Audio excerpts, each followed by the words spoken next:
It gives me great pleasure to once again address the annual conference of the Chamber of Mines of Zimbabwe. We are holding this conference here in the city of Victoria Falls.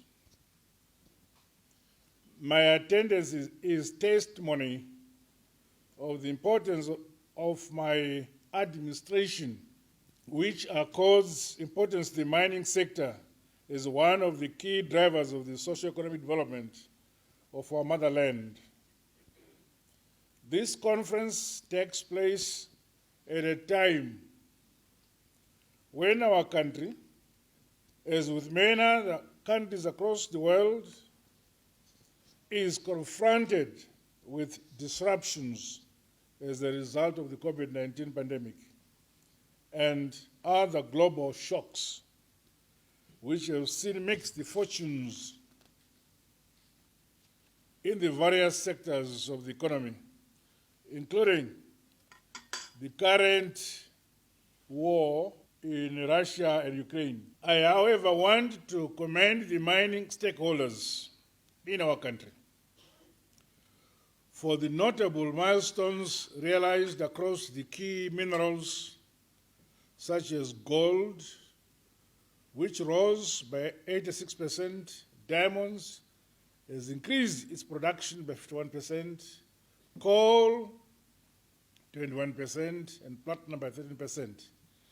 This is highly commendable. Well done to you all. However, despite these successes, and in line with the theme of this year's conference, consolidating growth drivers for the mining industry, and of course, I urge mining houses to scale up the implementation of robust and forward-looking strategies for accelerated and sustained growth. In this regard, it is imperative for the mining and metals industry to take advantage of the rebounding commodity prices and other developments such as a boom in the construction sector. Demand for steel globally, as well as rising need for lithium, among other minerals, should be taken advantage of.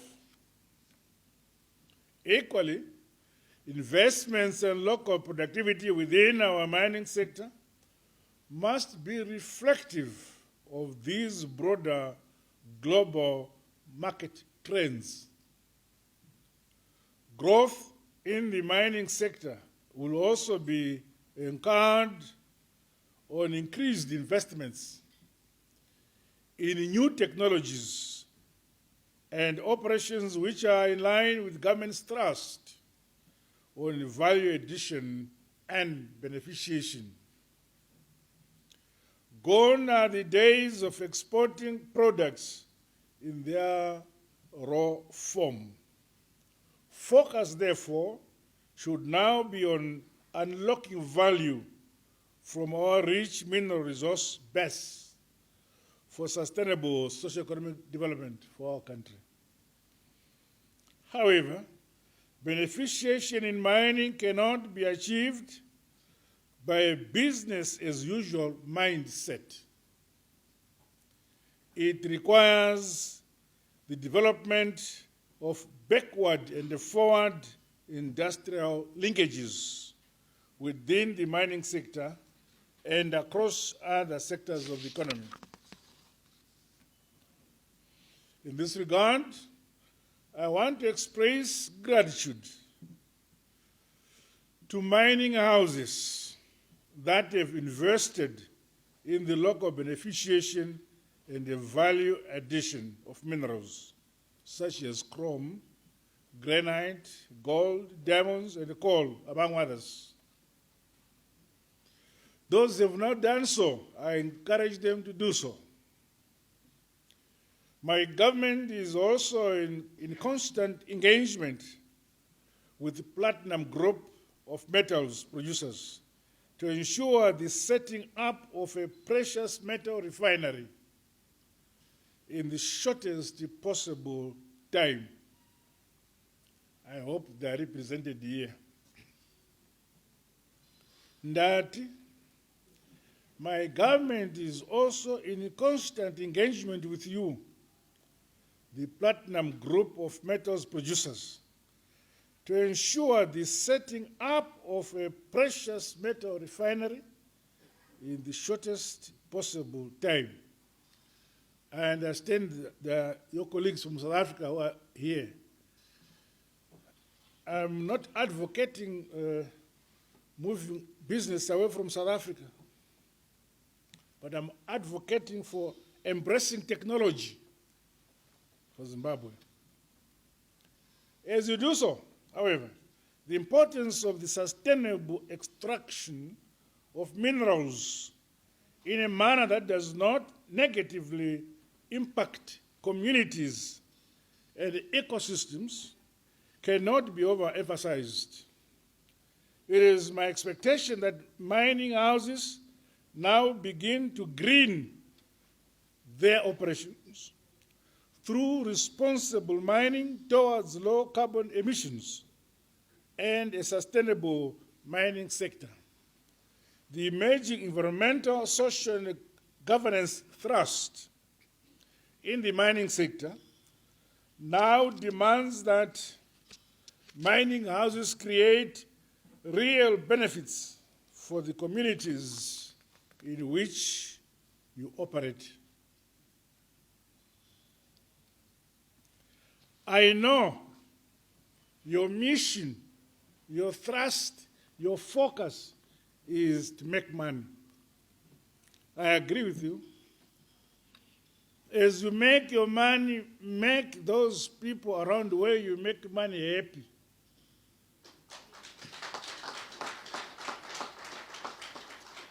Over and above supporting livelihoods, it is also necessary for you in the sector to increase investment in the protection of the environment while building long-term community resilience.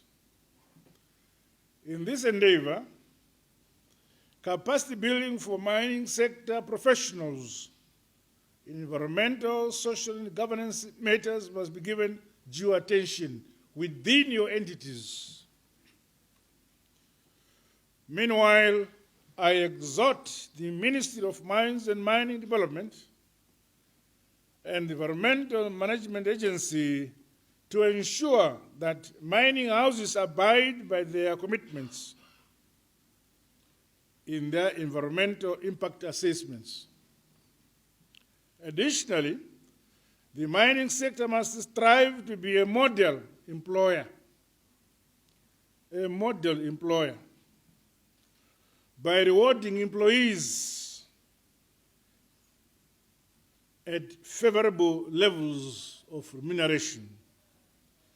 As you grow and develop, employees within the mining sector must not be left behind.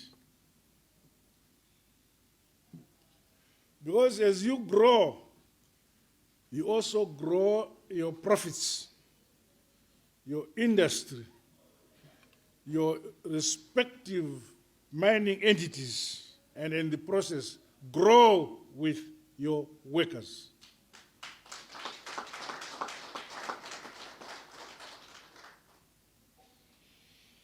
In order to foster increased development of the mining sector, my government will continue making the necessary investments in infrastructure development. We stand ready to welcome the participation of the private sector including mining houses, in complementing government efforts in the provision of infrastructure. Ladies and gentlemen, technological breakthroughs encountered on investment in research and development, coupled with the adoption of modern mining, financing, and production models, must further see the growth of the mining sector through increased extraction, as well as value addition and beneficiation in a sustainable manner. So it is critically important that our mineral resources in the country are extracted to the maximum benefit of not only the company mining, but also for the communities where you mine. The sector is aided to leverage on the Second Republic's remodeled education and training pathway, which is Education 5.0, which is informed by our national skills gap. We did a national skills audit and discovered the skills gaps in our economy. Then we modeled our higher institution education system to attain to the skills gap in our economy. So this must in turn ensure the nurturing of skilled professionals and artisans to feed into the country's development trajectory. I therefore call upon the mining sector yourselves to partner with our institutions of higher learning and professional associations to guarantee development of sustainable future talent pipeline with the relevant mining sector skills. You produce skills which should continue to be relevant in the digital world that we are now facing. I also challenge the sector to take advantage of the ongoing fourth industrial revolution to automate and digitalize for more targeted and efficient mining operations, while at the same time reskilling and multi-skilling its workforce. My dear President, as we go forward, technology in the mining sector will continue to grow. Zimbabwe must not be left behind. As a Chamber of Mines, it is my wish and desire that as a chamber, you compel your members of the chamber to contribute to the creation and establishment of institutions which train skills, modern skills in this particular field. So that such investments must ultimately ensure the use of technological and innovation advancements, such as artificial intelligence and associated solutions across the mining value chains as found in other developed jurisdictions. As these skills are being developed, I urge the sector to remain alive to the importance of inclusivity as well as perspectives and priorities of both men and youth in the mining sector. With technology development, it opens the participation of the youth and the participation of women in the mining sector. It should not remain a dominated male sector. On our part as government, We continue to timelessly address the bottlenecks that encumber investment through the implementation of various macroeconomic policies and measures in support of business and our local industry. Although government is no business to be in business, it is our business to make business do business.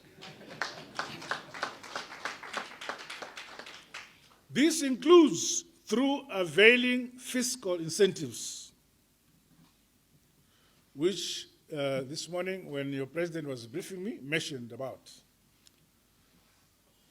Yes, as government, we have a responsibility for rehabilitation of national roads and development, upgrading of airports, expansion of power generation capacity, as well as dam construction, among others.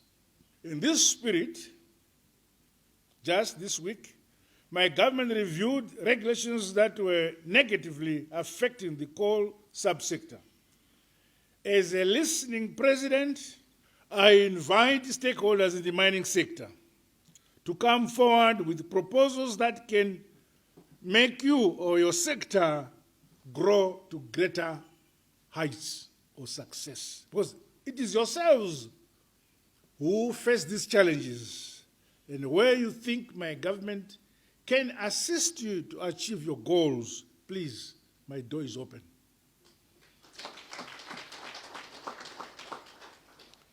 The availability of power is one of the critical factors that drive mining sector growth, particularly as we gear the local mining industry towards moving up the mineral value chain.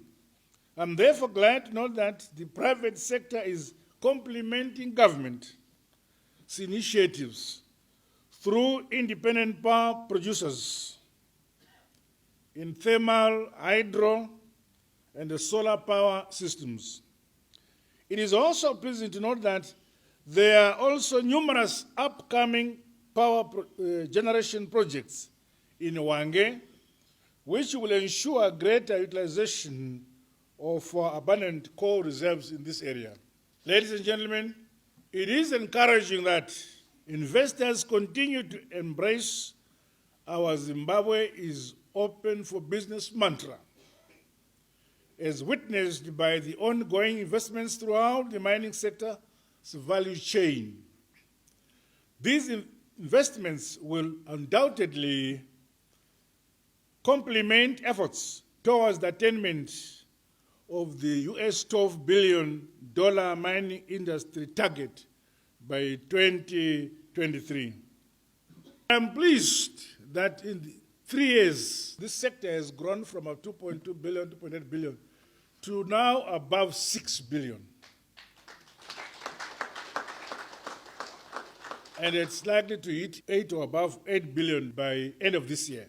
We also commend the close relationship amongst government, parliamentarians, the private sector, traditional leaders, and the communities in general in the continuous development of mining policies in our country. The role being played by development partners in supporting various mining sector initiatives towards global best practice and improving the ease of doing business environment in our country's mining sector is equally applauded. Finally, I once again commend the Chamber of Mines of Zimbabwe for organizing this annual event. It is my expectation that this conference will result in proactive resolutions and recommendations which will accelerate the realization of the various targets within our mining sector. Individually and collectively within the sector, you have a weighty role to play towards our country's economic growth and a higher quality of life of our people. In fact, the structure of our economy, it's a primary economy based on agriculture, number one. Number two is your sector. So therefore, we should realize that you are a critical cog in our economy for the development, modernization, and industrialization of our economy. You, the current leadership in the mining sector, the captains of industry in the mining sector, you must be remembered when you are gone for developing the sector for the benefit of the economy and the country and the people.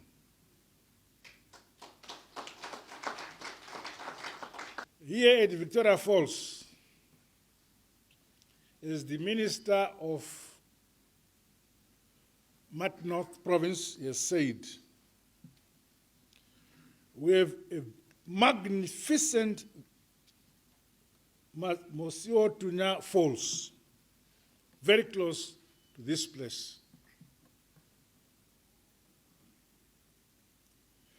Those among you, both Zimbabweans and non-Zimbabweans who are here, I would urge you to visit the falls. So wherever you go, I get surprised when I go outside and meet our people in the diaspora who are in the diaspora. They don't know about the Victoria Falls. They don't know about the Great Zimbabwe. They don't know about the beauty of Nyanga and so on. So when they are challenged in the diaspora, they are ignorant about their country. Sometimes they meet visitors who have been to Zimbabwe, who know these places, and they begin educating Zimbabweans in the diaspora about their country. So please, I urge you, it doesn't cost you much, but I mean as minors, to visit the falls. With these remarks, it is now my singular honor and privilege to declare the 2022 Zimbabwe Annual Mining Conference and Exhibition officially open. God bless you all. God bless Zimbabwe.